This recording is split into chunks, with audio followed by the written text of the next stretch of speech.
بسم اللہ الرحمن الرحیم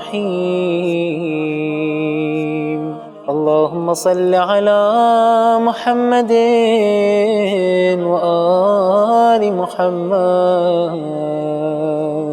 بسم اللہ الرحمن الرحیم الحمد للہ رب العالمین والعاقبۃ للمتقین والجنۃ للموحدین والنار للملحدین، اما بعد فقد قال اللہ الحکیم فی کتاب بسم اللہ الرحمن الرحیم شہر رمضان الذی انزل فیہ القرآن۔ ماہ مبارک رمضان کا مہینہ بہت ہی برکت والا مہینہ، رحمت والا مہینہ، مغفرت والا مہینہ، عتق من النار کا مہینہ۔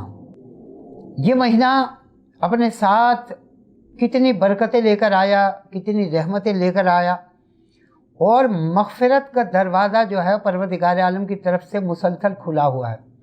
شیطان اس مہینے میں جکڑ دیا گیا ہے۔ یہ ماہ مبارک رمضان کے سلسلے میں جیسا کہ ہم نے اپنے پچھلے پروگرام میں اس بات کو عرض کیا تھا کہ ماہ مبارک رمضان کی کچھ تاریخیں اور مناسبتیں ہیں۔ انہی میں سے ایک مناسبت 15 ماہ مبارک رمضان حضرت امام حسن مجتبیٰ علیہ السلام کی تھی۔ لہذا امام حسن مجتبیٰ علیہ السلام کا ایک قول میں آپ کی خدمت میں اس ماہ مبارک رمضان کے سلسلے میں جو آپ نے ارشاد فرمایا، وہ آپ امام کا یہ فرمان جو ہے وہ سماعت فرمائیے۔ دیکھیے امام کیا ارشاد فرما رہے ہیں، بہت مختصر سا جملہ ہے۔ امام نے فرمایا کہ ان اللہ جعل شہر رمضان مزمارا لخلقہ فیستبقون فیہ بطاعتہ الی مرضاتہ فسبق قوم ففازوا وقصر آخرون۔ امام نے ارشاد فرمایا کیا کہ پروردگار عالم نے اس ماہ مبارک رمضان کو مسابقے اور مقابلے کا میدان قرار دیا ہے۔ دیکھیے جب مسابقہ اور مقابلہ ہوتا ہے کسی میدان میں تو دو ٹیموں کے درمیان میں ہوتا ہے، مسابقہ کا میدان ہوتا ہے، اور لازم سی بات ہے ایک ٹیم جو ہے وہ فاتح قرار پاتی ہے اور دوسری ٹیم جو ہے وہ کیا ہے، یعنی ہار جاتی ہے۔ امام ارشاد فرما رہے ہیں کہ پروردگار عالم نے اس ماہ مبارک رمضان کو مقابلے کا میدان قرار دیا ہے، لیکن یہ مقابلہ کس چیز میں ہے، کیسا ہے؟ امام نے فرمایا مزمارن لخلقہ، اپنی مخلوق کے لیے میدان قرار دیا ہے۔ فیستبقون فی بطاعتہ الی مرضاتہ، کچھ افراد وہ ہیں کہ جو اس میں اطاعت پروردگار عالم کے ذریعے سے اس میدان کو لوٹ لیتے ہیں، سبقت حاصل کر لیتے ہیں، جیت جاتے ہیں، اس کی رب کی اطاعت حاصل کر لیتے ہیں۔ فسبق قوم ففازوا، لہذا ایک قوم یا اس کے افراد ایسے ہیں کہ وہ آگے بڑھتی ہے، کوئی نیکی انجام دیتی ہے، کوئی نماز پڑھتی ہے، کوئی روزہ رکھ رہا ہے، کوئی تلاوت قرآن کر رہا ہے، لہذا وہ کامیاب ہو جاتے ہیں۔ وقصر آخرون، اور بعض پیچھے رہ جاتے ہیں، اور پیچھے رہ جانے والا وہ کیا ہے، لازم سی بات ہے نقصان میں رہتا ہے، ہار جاتا ہے۔ امام نے فرمایا کہ کوئی گویا اس میں نقصان اٹھاتا ہے، اور نقصان وہی اٹھاتا ہے کہ جو اس ماہ مبارک رمضان سے بے توجہی برتے، اس مہینے کی عظمت کا خیال نہ کرے، اس مہینے کی جو سعادتیں ہیں ان کو نہ سمیٹے۔ اس ماہ مبارک رمضان میں ایک تاریخ، وہ تاریخ بھی ہے کہ جو شب ضربت کہلاتی ہے، یعنی مولائے متقیان حضرت علی بن ابی طالب علیہ السلام کی ضربت کی شب۔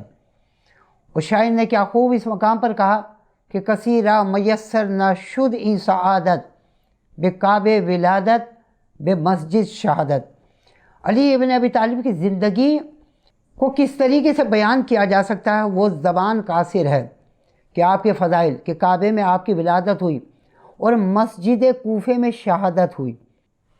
علی ابن ابی طالب سائے کی طرح پیغمبر کے ہمیشہ ساتھ رہے، شب ہجرت ہو، بدر کا میدان ہو، احد کا میدان ہو، خیبر کا میدان ہو، خندق کا میدان ہو یا دیگر اور مارکے ہوں، علی ابن ابی طالب علیہ الصلاۃ والسلام کی وہ فداکاری، وہ جانثاری ہی تھی کہ جو آج اسلام یہاں تک پہنچا ہے۔ مولائے متقیان ہر لمحے پروردگار عالم کی یاد میں مصروف رہتے تھے۔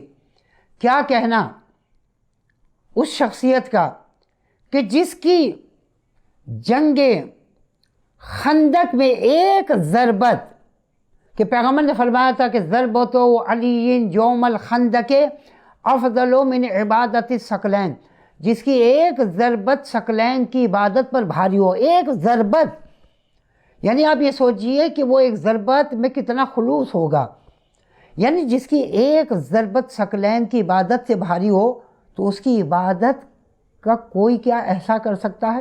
اس کی عبادت پھر کس معراج پر ہوگی؟ اس کی عبادت کا رنگ کیا ہوگا کہ جس کی صرف ایک ضربت کی تعریف پیغمبر نے یہ کہہ کر فرمائی کہ افضل من عبادت الثقلین، افضل ہے، بہتر ہے، برابر نہیں کہا، یہاں پر بھی فرمایا کہ افضل ہے علی کی ایک ضربت۔ مولائے متقیان حضرت علی ابن ابی طالب علیہ الصلاۃ والسلام کی وہ تاریخ، شب ضربت کی تاریخ، اور وہ بھی قیامت کی تاریخ تھی کہ جب صبح کے وقت آپ اپنے بیت الشرف سے مسجد کوفہ کے لیے نکلے تو تاریخ کہتی ہے کہ گھر میں مرغابیاں پلی ہوئی تھیں۔ مرغابیوں نے اپنے منقار، اپنی چونچ کے ذریعے سے مولائے متقیان کے ابا کے دامن کو پکڑ لیا، گویا وہ روکنا چاہ رہی تھی کہ یا مولا یا امیر المومنین نہ جائیے، نہ جائیے، وہ بھی محسوس کر رہی تھی اس وقت کو۔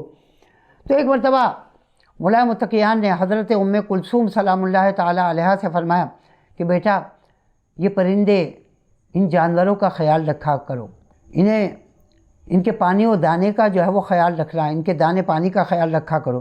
گویا یہ درس تھا کہ جب انسان گویا اپنے گھر میں پرندوں کو پالے تو ان کے دانے اور پانی کا بھی جو ہے وہ خیال رکھے، کیونکہ وہ ہمارے دانے اور ہمارے پانی کے محتاج ہیں، ہماری قید میں ہیں، لہذا ہم ان کے کھانے پینے کا جو ہے وہ گویا خیال رکھیں، ان کے پانی کا اہتمام کریں، انہیں سردی اور گرمی سے بھی جو ہے وہ محفوظ جو ہے وہ رکھیں۔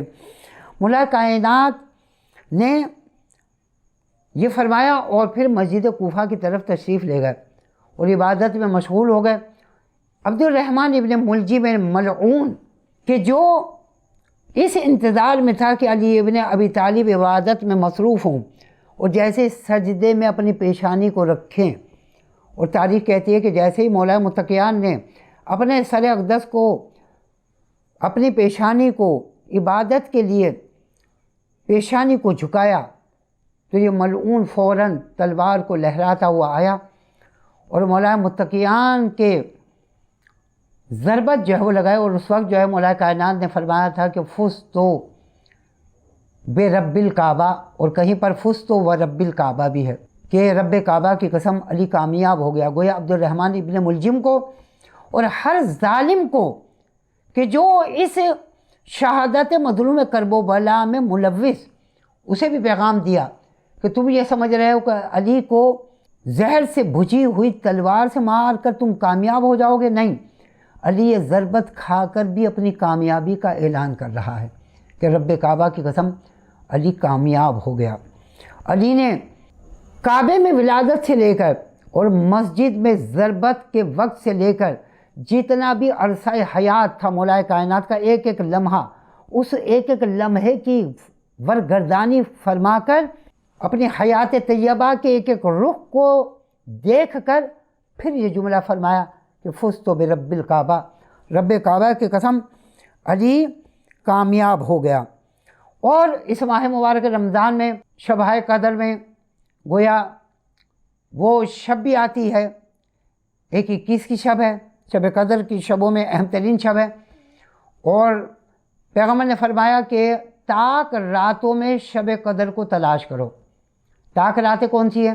یعنی 21 کی شب، 23 کی شب، 25 کی شب، 27 کی شب اور 29 کی شب۔ اور حقیقت تو یہ ہے کہ ہر شب شب قدر ہے گر قدر تو جانے. انسان اگر شبوں کی قدر جانے تو ہر شب اس کے لیے شب قدر جو ہے وہ بن سکتی ہے کہ وہ اس میں پروردگار عالم کی عبادت کرے، قرآن مجید کی تلاوت کرے، آل محمد کا ذکر کرے، پروردگار عالم سے استغفار کرے، دعائیں طلب کرے اور راز و نیاز کرے. تو حقیقتاً وہ شب، ہر شب جو ہے وہ پھر اس کے لیے وہ شب قدر کا جو ہے وہ گویا رتبہ جو ہے وہ رکھتی ہے. اور شب قدر کے بارے میں کیونکہ پیغمبر نے اسے مجہول رکھا، یعنی معین نہیں فرمایا کہ کون سی شب ہے، تاکہ انسان جستجو میں رہے. یہی وجہ ہے کہ ایک عالم دین نے سال کے پورے 365 دن شب قدر کے اعمال کیے. کیوں؟ کہ نامعلوم ان سال کے راتوں میں کون سی شب قدر ہو، تاکہ میں اس شب قدر کو جو ہے وہ کیا ہے درک کر لوں اور اس میں اعمال جو ہے وہ اپنے انجام دوں. پروردگار عالم محمد و آل محمد کے طفیل آپ کی تمام اس شب قدر کے اعمال کو اپنی بارگاہ میں شرف قبولیت عطا فرمائیں. آخر میں ایک وظیفے کی طرف ہم آپ کی توجہ جو ہے وہ مبذول کرانا چاہیں گے. حضرت امام جعفر صادق علیہ الصلوۃ والسلام فرماتے ہیں اگر کسی پریشانی میں کوئی انسان مبتلا ہو جائے تو 2 رکعت نماز پڑھے. پہلی رکعت میں الحمد کے بعد آیت الکرسی کی تلاوت کرے اور دوسری رکعت میں الحمد کے بعد سورہ قدر انا انزلنا فی لیلۃ القدر اس کو پڑھے اور پھر 10 مرتبہ یا اللہ یا اللہ یا اللہ یا اللہ یا اللہ 10 مرتبہ کہے اور اہل بیت علیہ الصلوۃ والسلام کے وسیلے سے دعا کرے تو پروردگار عالم اس کی تمام پریشانیوں کو دور کر دے گا. اور روایت میں بھی ہے کہ جو یا اللہ 10 مرتبہ کہتا ہے یا رب 10 مرتبہ کہتا ہے، پروردگار عالم یہ 10 مرتبہ کہنے کے بعد جو بھی دعا مانگی جاتی ہے پروردگار عالم اس دعا کو رد نہیں کرتا. پروردگار عالم آپ کی تمام دعاؤں کو، شبہ قدر کے تمام اعمال کو، شبہ قدر کی تمام تلاوتوں کو، اس ماہ مبارک رمضان میں قرآن مجید کی تلاوت کو اور تمام تسبیح و اذکار کو، روزے کو اپنی بارگاہ میں شرف و قبولیت عطا فرمائیں. قائم ٹی وی کے تمام خدمت گزاروں کو جو بھی جس لحاظ سے بھی یہاں پر مومنین اور مومنات کی خدمت میں موجود ہیں ان سب کو اور ناچیز کو بھی اپنی دعا میں یاد رکھیے گا. والسلام علیکم ورحمۃ اللہ وبرکاتہ. اللهم صل على محمد وآل محمد. اللهم رب النور العظيم ورب الكرسي